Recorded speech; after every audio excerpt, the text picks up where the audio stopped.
अन अबी हुरैरता रदियल्लाहु अन्हु क़ाल क़ाम अअराबियुन फ़बाला फ़िल मस्जिद फ़तनावलहुन नास।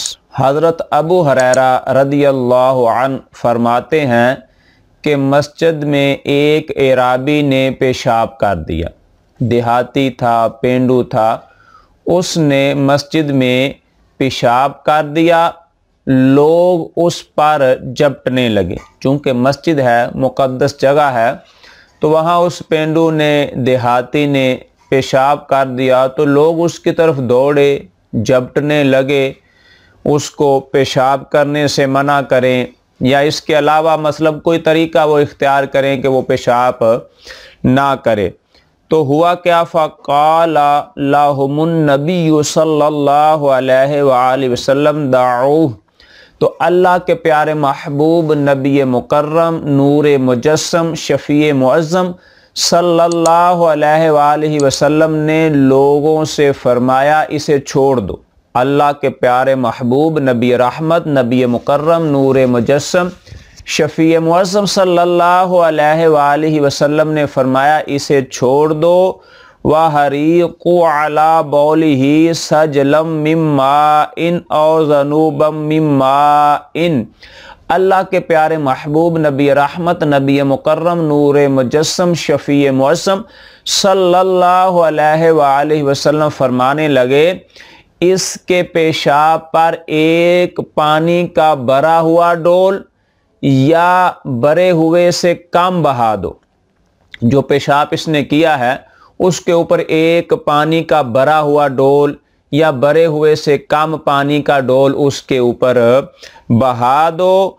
और अगली बात जो करीम आका अलैहिस्सलाम ने फरमाई है वो मेरी तकरीर का मौजू है और उसके लिए ही मैं सारी हदीस आपको सुनाना चाहता हूँ।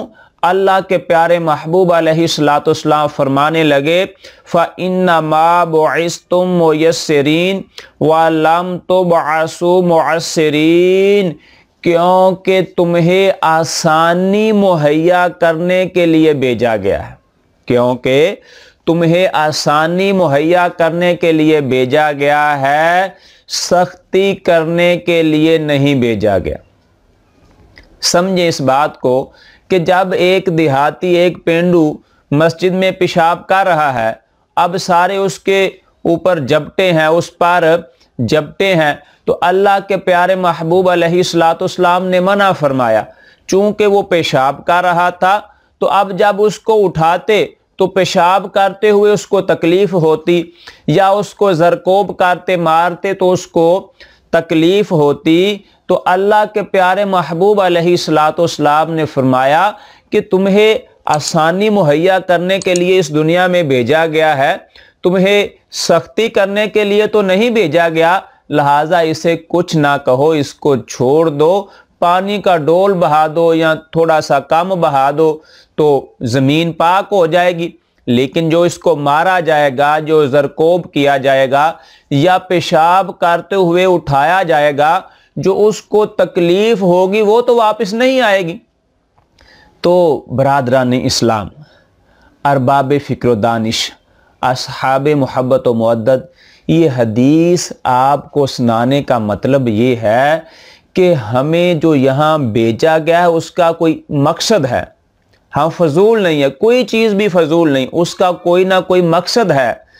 तो जो हमें यहाँ भेजा गया है ना, उसका मकसद ये है कि हमने मखलूक खुदा के लिए आसानियाँ पैदा करनी है, मखलूक खुदा के लिए राहत व आराम का बंदोबस्त करना है, मखलूक खुदा के साथ भलाई करना है। तो अपनी ज़िंदगी का मकसद समझें और फिर उस पर अमल पैरा हो जाएं। और मकसद क्या है कि हमने दूसरों के लिए आसानियाँ पैदा करनी है, वो इंसान हो, वो जानवर हो, वो परिंदे हो, मखलूक खुदा में सब शामिल है। तो जिसके साथ भी आप भलाई करेंगे अल्लाह आपको उसका अजर देगा। देखो, एक जानिया औरत ने कुत्ते को पानी पिलाया है और अल्लाह ने उसके ये अमल को इतना पसंद किया कि उसकी बख्शिश फरमा ली। तो मैं गुजारिश ये करना चाहता हूँ कि जब आप किसी इंसान की खिदमत करेंगे तो फिर अल्लाह आपको कितना अजर अज़ीम अता फ़रमाएगा। तो अल्लाह हम सब को कुरान और सुन्नत का फ़हम अता फ़रमाए, इस पर इबलाग व तबलीग और इस पर अमल करने की तौफ़ीक़ अता फ़रमाए।